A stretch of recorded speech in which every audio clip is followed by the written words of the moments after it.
تعالوا نتكلم في موضوع البلاد لاين باكمله، عن مين اللي ممكن يخش في قصه البلاد لاين ومين ممكن يكون زعيم القبيله، هل رومان رينز او روك او سولو سكوا او في حد تاني. تعالوا نتكلم بشكل كبير جدا عن الموضوع ده، وتعالوا نعرف شويه اخبار كده في الدبليو دبليو سريعه برضه، ويلا بينا نخش على الفيديو. I'm the best of the best. I'm the greatest universal champion of all time because I smashed everyone. I'm your tribal chief. I'm the head of the table. The most violent, the most diabolical, the most dangerous, a beast slayer, a conqueror's conqueror, the goat of all goats. So that they say at the end of the match, ladies and gentlemen, your winner in God mode himself. قبل ما نبدا الفيديو ما تنساش تصلي على النبي وتعمل لايك وتشترك في القناه عشان ده بيحفزني جدا اكمل. وعاوز اعرفكم ان انا يعني موقف الفتره دي، يمكن ما لخصتش عروض اسبوعيه الفتره دي اللي هو الرو وسماك داون، بسبب ان انا يعني داخل على امتحانات ثانويه، فيعني ادعوا لي ان انا اتعدي على خير، وان شاء الله يعني في عوده في باكلاش او ممكن اعود في عرض اسبوعي وكده. بس يعني مش هتلاقوني بنزل فيديوهات كتير بالفترة الجاية ديت، واما بعد ما اخلص امتحانات في شهر في 9/5 ان شاء الله هتلاقوا الفيديوهات متراكمة كتير وما تخافوش، يعني الفيديوهات هتبقى مليانة مليانة مليانة. انا عاوزك متحمس معايا، بس استنظر على بس اخلص الامتحانات ديت وربنا يعديها على خير ان شاء الله. تعالوا نتكلم بقى عن اخبار الدبليو دبليو اي بشكل سريع كده. جندر مهال اول خبر معانا اللي هو جندر مهال، بفضل الله وبحمد من ربنا ان هو اتسرح من الدبليو دبليو اي والحمد لله طرد، وكل الهنديين زعلانين وما عادوش بيحبوا المصارعه من ساعه ما جندر مهال طرد.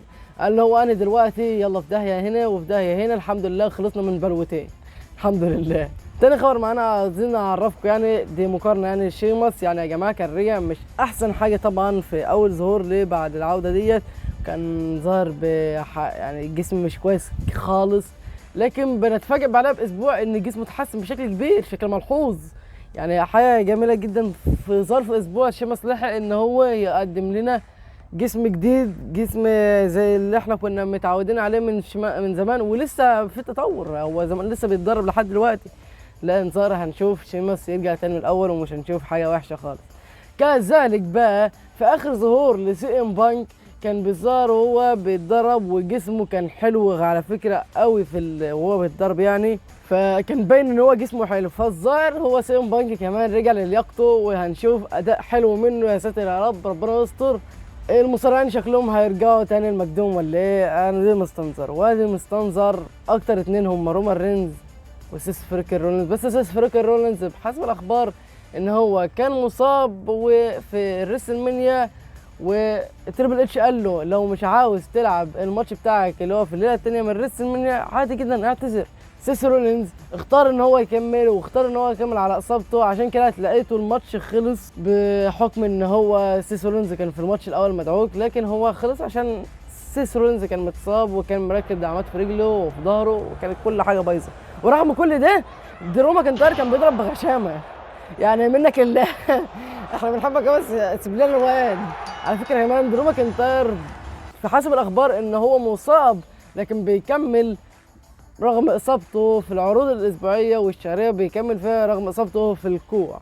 فشابوه جدا المصارعين دول والله، يعني بيضحوا بنفسهم عشان احنا والله. اما بقى في حاجه كده عاوزين نتكلم عليها اللي هي ايه، ماتش ايش ستايلز وكودي رودز ده في باكلاش ده. يعني انا مش عارف اقول لكم ايه، يعني هل انتم مستنيين حد زينا يعني نطلع بتوقعات يوم قبل العرض يعني ونقول لكم ان كودي رودز هيكسب؟ يعني اظن مش محتاجه. تعالوا بقى نتكلم في موضوع الزعامه وموضوع رومان رينز والروك ده والكلام ده كله. طبعا زي ما انا وضحت لكم في فيديو قبل كده ان رومان رينز هيرجع بالشخصيه الفيس وهيرجع عشان زعامه القبيله والكلام ده كله، زي ما احنا بنشوف في سماك داون والرو من سولو سكوا وبول هيمن وتاما تونجا والعيال ديت. يعني زي ما احنا بنشوف ان دي طبعا اوامر مش من رومان رينز، وبول هيمن مش عارف يعمل ايه وخاف من سولو سكوا والحلقه ضنك معاه خالص. واحنا مختفي معانا دلوقتي اتنين من البلاد لاين، جيمي اوسو ورومان رينز. هو جي هيصالح جاي ومعروفها وكلنا عارفين ومستنينها وكل حاجه، والجيمي هيرجع بالشخص عليكم. مش عارف، بس انا مستني رومان رينز يعني بعد كل مناداه من الجماهير وي وونت رومان وي وونت رومان. كان في قبل كده وي وونت كده، بس انا يعني ايه كبر دماغك من الموضوع ده ماشي عشان بيعصب. وي وونت رومان وي وونت رومان يعني.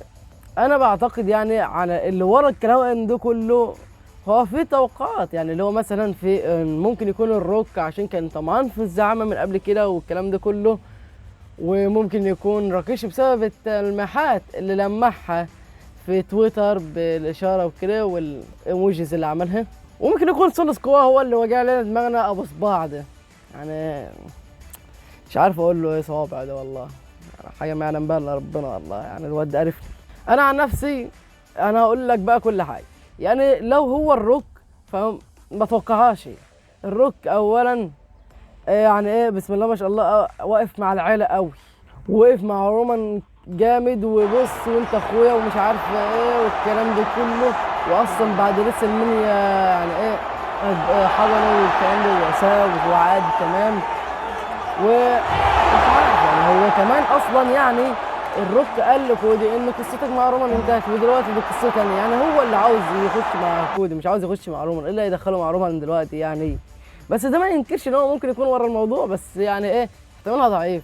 الروك يعني ايه مش فاضي عشان يعمل عداوتين في نفس الوقت، اللي هو يعمل الروك ورومان والروك وكودي دي يعني ايه مش عداوتين سهلين عشان يتعملوا في شهرين ولا حاجه. الروك مش فاضي اصلا لينا يعني، ده هو راجع كده كمان شهر كده هنشوف هيعمل اصلا، مش عارفين هيقعد قد ايه.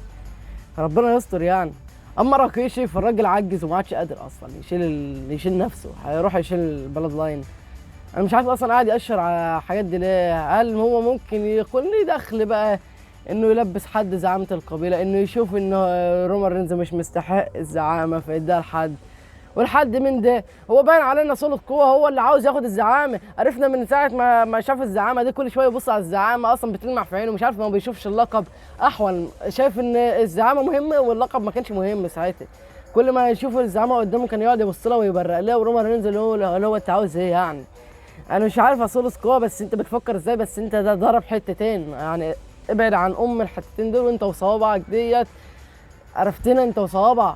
الثلاثي دي مره تانية جيم اوسو وجي اوسو ورومان رينز في فريق واحد مره تانية، لكن بقى بشخصيات الفيس كلها. يعني هتبقى كلها شخصيات فيس مع رومان رينز اللي هو رومان رينز وجي اوسو وجيم اوسو، وطبعا الشخصيات الهيل اللي هي سولو سكوا وتاماتونجا، وفي واحد كمان هينضم للبلد لاين.